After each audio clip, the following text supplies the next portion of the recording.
Olá meninos, tudo bem com vocês? Aqui estamos mais um dia para corrigir as atividades que eu passei para vocês na semana passada, tudo bem?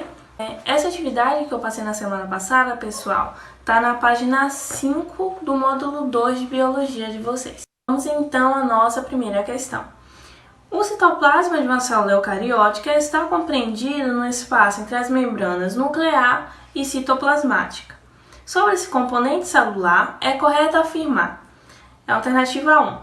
É uma mistura complexa de substâncias orgânicas e inorgânicas? Correto, pessoal.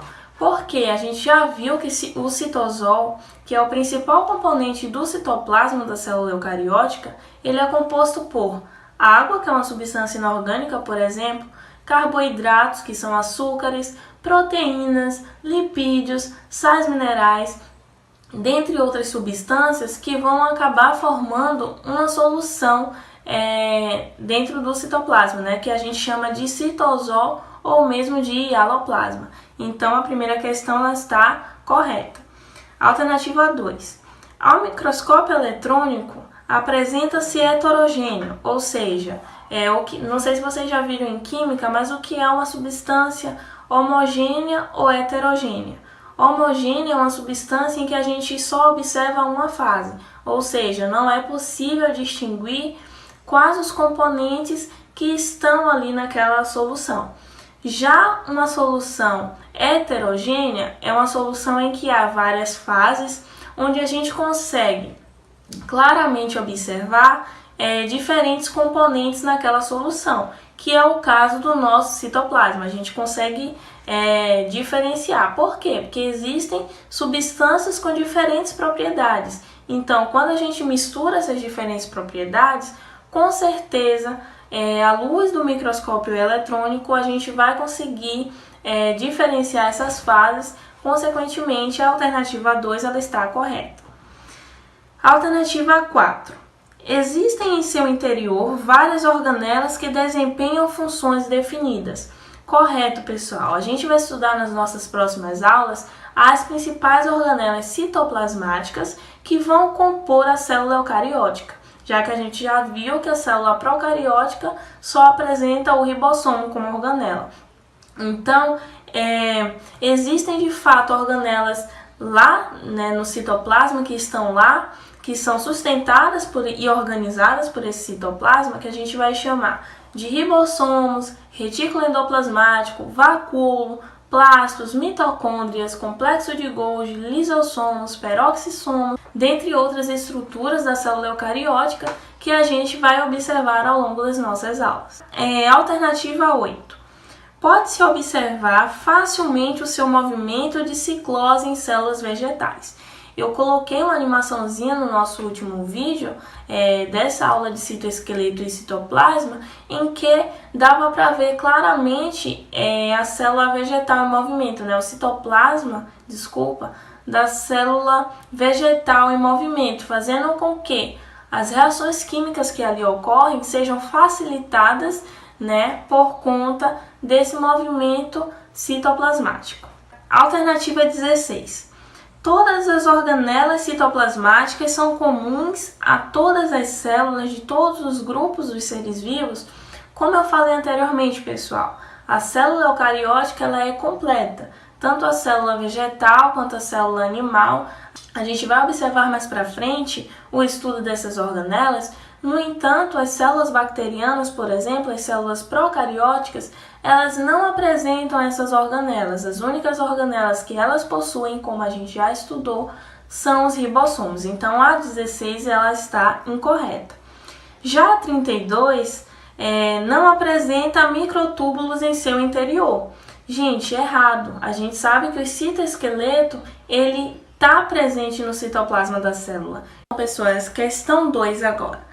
Assinale a alternativa que não aponta características ou funções do citoesqueleto. Então, aqui a gente vai procurar por questões que sejam negativas, né? Que não correspondam às funções do citoesqueleto que a gente já comentou.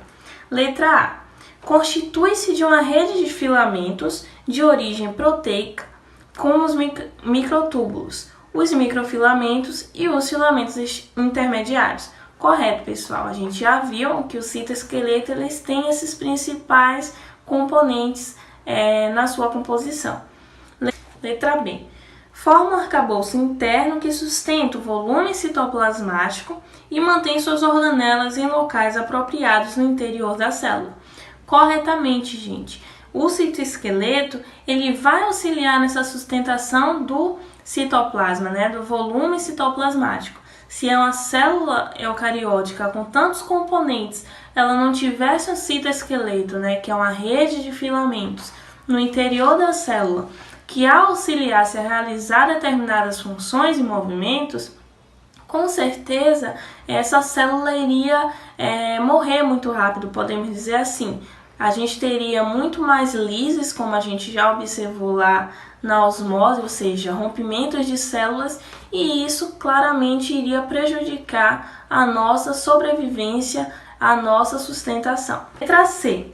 Fornece maquinaria necessária para os movimentos intracelulares, tais como o transporte de organelas de um lugar para o outro no citoplasma e a segregação dos cromossomos.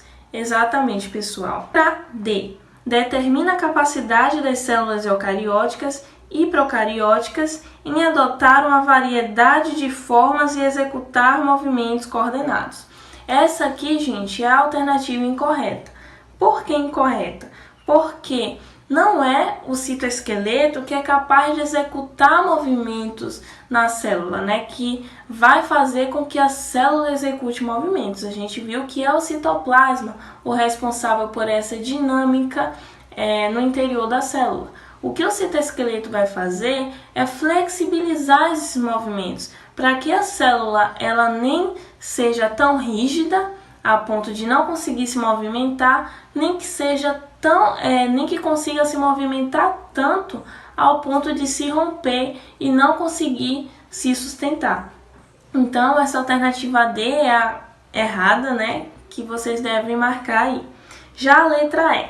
Está envolvido pela ação dos filamentos de actina e dos microtúbulos em processos ativos como a contração muscular e os batimentos dos cílios e flagelos. Correto, pessoal. A gente viu, eu coloquei também animações para vocês nos vídeos anteriores, em que mostra claramente a ação da actina, a ação dos microtúbulos e mesmo dos filamentos intermediários, que são essenciais na contração muscular.